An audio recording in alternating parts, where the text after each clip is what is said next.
We did two things at Tawara. First off, in the history of warfare, there had never been a successful amphibious landing against a heavily fortified beachhead. In this one, it was predicted by the Japanese leader, Admiral Shibasaki, that it would take 1,000,000 years for 1,000 men to win that island. Well, it took us 76 hours. And so... why do you think the Marines were able to accomplish that in 76 hours? Well, we had been trained, contrary to back in the 30s, contrary to a lot of thinking in the Army, that there wasn't any need for this kind of thing in reality. But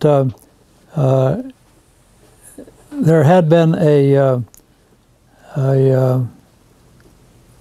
Marine officer go out through the Pacific by the name of Ellis, and he had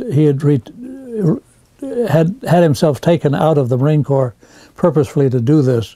He had the commandant relieve him of duty, and he became a civilian, and he toured all through the Pacific Islands as a salesman and all kinds of things like that, so that the Japanese, who were all spread out through the islands themselves, would not suspect of what he was doing. They did finally, and he had a pretty rough time of it, but he was considered one of the best tacticians that the Marine Corps had, and even the Army gave him that credit in World War I. And so he came back and he wrote a book, which became pretty much the roadmap of what to do in the Pacific, because he said, we're going to go to war with Japan. Now, this was in the 20s. This was in the 20s and early 30s.